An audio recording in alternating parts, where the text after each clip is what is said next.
Ever wondered who held the title of the richest man in Rome?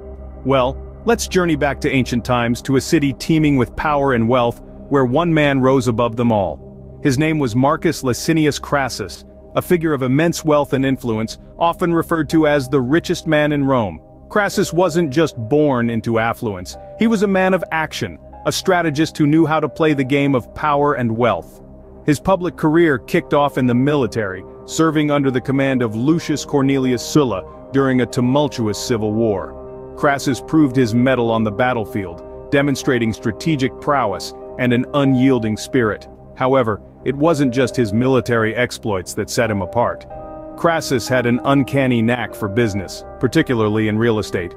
The aftermath of the Civil War left Rome's property market in disarray, and Crassus, ever the opportunist, saw a chance to turn the city's misfortune into personal gain. He embarked on a real estate buying spree, scooping up properties at a fraction of their value.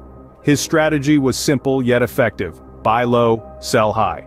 As Rome gradually recovered from the war, property values soared, and so too did Crassus's wealth.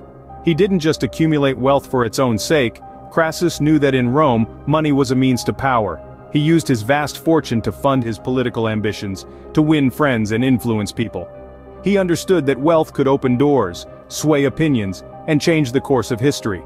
Crassus was a shrewd businessman, a seasoned military commander, and a cunning political operator. He had the wealth of a king and the heart of a warrior.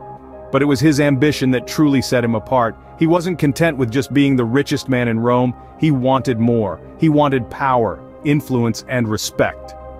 And so, with a fortune in his coffers and a wealth of military experience under his belt, Crassus was ready to ascend Rome's political ladder.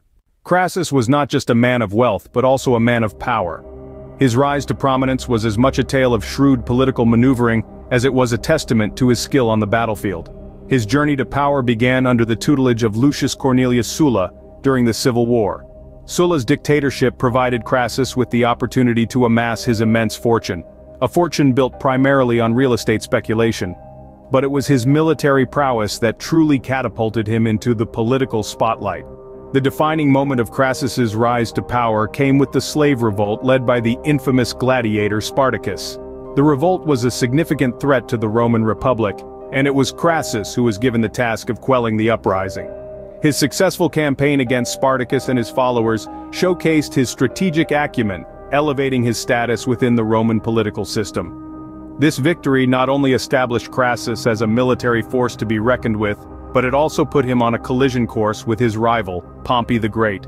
Despite their rivalry, Crassus and Pompey shared the consulship, the highest elected political office of the Roman Republic. This joint rule was a delicate balancing act, each man vying for control and influence. Pompey, a celebrated general himself, was not one to be overshadowed.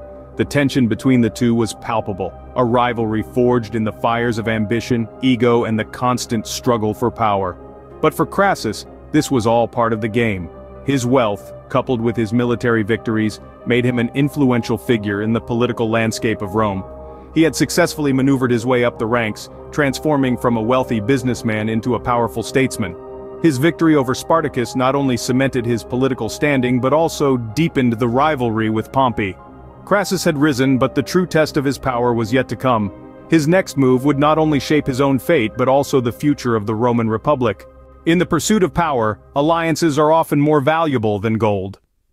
This was a lesson that Marcus Licinius Crassus, the richest man in Rome, knew all too well.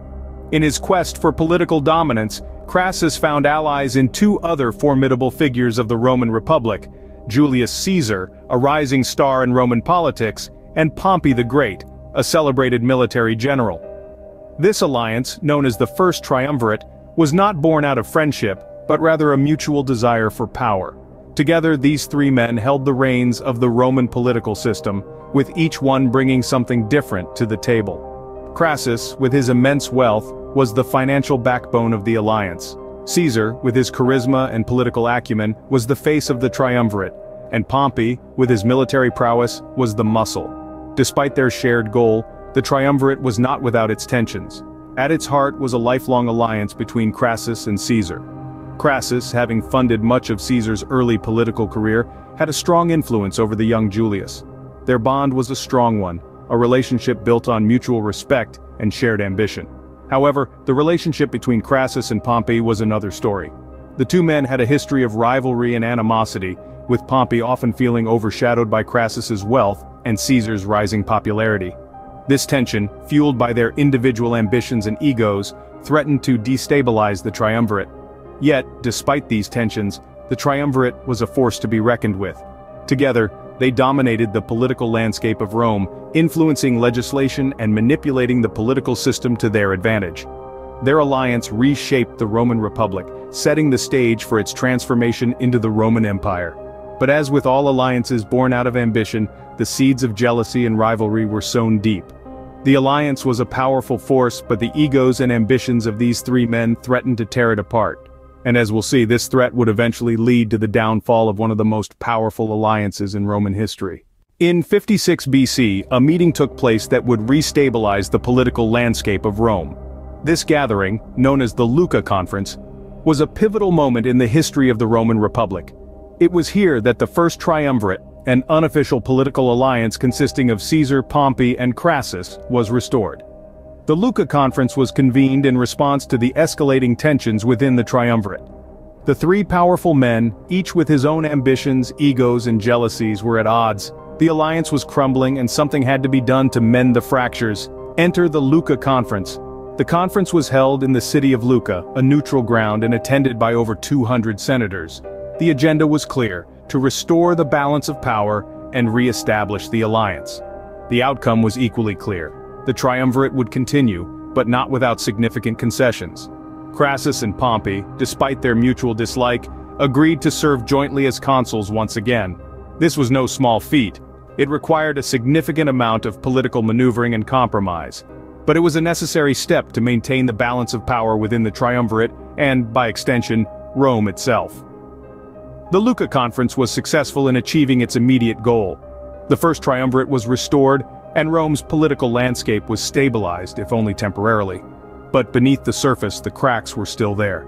The ambitions, egos, and jealousies that had threatened to tear the triumvirate apart were merely papered over, not resolved. The Lucca Conference, therefore, was a double-edged sword. On one hand, it restored the triumvirate and brought temporary stability to Rome. On the other, it merely postponed the inevitable collapse of the alliance and the ensuing power struggle. The Lucca Conference was more than just a meeting. It was a crucial turning point in the history of the Roman Republic, a moment that would shape the course of events for years to come. But as we will see, it was also a temporary fix to the cracks appearing in the triumvirate.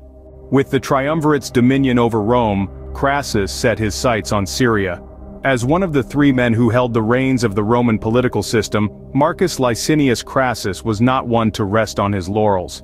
His appointment as the governor of Syria was not just a political position, but a stepping stone to greater military glory. Crassus, the man known for his vast wealth and astute business acumen, was now the ruler of a prosperous Roman province. Syria was a land rich in resources and ripe for exploitation, a fact that was not lost on the shrewd governor. But it was more than just wealth that attracted Crassus to Syria. His military ambitions were far from sated, and he saw in Syria a gateway to the east, a region that had long been a thorn in the side of Rome.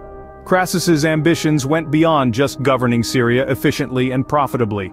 He sought to emulate the military successes of his triumvirate colleagues, Julius Caesar and Pompey the Great. He dreamt of victories and conquests that would place him on an equal footing with his esteemed peers. To this end, he embarked on a military campaign against the Parthian Empire, an eastern power that had been a constant adversary of Rome. As governor, Crassus was in a unique position to marshal the resources for his grand campaign. He used his wealth, his political influence, and the strategic location of Syria to its fullest. He assembled an army, equipped them, and led them towards the vast, uncharted territories of the east. But as Crassus would soon discover, ambition is a double-edged sword. The pursuit of glory, the thirst for victory, the quest for power. These are all consuming fires that can lead one down a dangerous path. His time in Syria, his ambitious plans, and his military campaign against the Parthians were all part of his grand vision. But they were also precursors to a tragic downfall. Crassus, however, was about to learn that ambition often has a high price. All that glitters is not gold, and even the richest man in Rome was not immune to downfall. Marcus Licinius Crassus, a man once revered for his wealth and military prowess, found his ambitions leading him down a path of ruin. With the First Triumvirate ruling the Roman political system, Crassus sought to further solidify his power and prestige. His sights were set on the Parthian Empire, a wealthy and powerful kingdom to the east. Crassus envisioned a victorious military campaign that would not only bring him immense wealth but also the glory that he desperately craved. However, his grand plans were marred by poor decisions and ill-preparedness. Crassus, despite his many successes, lacked the necessary experience in dealing with the formidable Parthian forces. His overconfidence led him to ignore crucial advice about the harsh desert terrain and the formidable Parthian cavalry. The result was the disastrous Battle of Carrhae in 53 BC, where the Roman forces were outmaneuvered and decimated. Crassus's downfall was not just a military defeat but also a personal one. He was taken captive by the Parthians, a humiliating fate for a man of his stature. Legends say that he met a cruel end, a golden death befitting the richest man in Rome. The Parthians, mocking his insatiable thirst for wealth, allegedly poured molten gold down his throat. Whether this account is true or not, it serves as a stark reminder of the dangers of unchecked ambition and greed. His death sent shockwaves throughout Rome. The balance of power within the First Triumvirate was disrupted, causing an irreversible shift in the Roman political landscape. It created a power vacuum that eventually led to the downfall of the Roman Republic and the rise of the Roman Empire. Crassus's demise marked the end of the First Triumvirate and the beginning of the end for the Roman Republic. Despite his downfall, Crassus's legacy in Rome was undeniable. As we reflect back on the life of Marcus Licinius Crassus, we see a man who was more than just the richest in Rome. He was a force of nature, a dynamic character who played a pivotal role in shaping the course of Roman history. Crassus began his public career under Lucius Cornelius Sulla during his civil war. His first taste of power came as a military commander, where his strategic acumen was recognized. From there he moved into the realm of business, amassing an enormous fortune through real estate speculation. This wealth not only brought him prestige but also fueled his political ambitions. His rise to political prominence was marked by his victory over the slave revolt led by Spartacus. This triumph further solidified his position in Rome, eventually leading him to share the consulship with his rival, Pompey the Great. This was the beginning of an intricate dance of power, alliances and rivalries that would define his political career.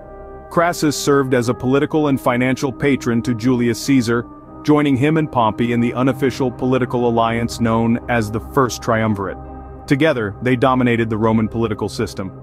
However, this alliance was short-lived, marred by the ambitions, egos, and jealousies of the three men. Despite their differences, Crassus and Pompey once again served jointly as consuls after the Lucca Conference.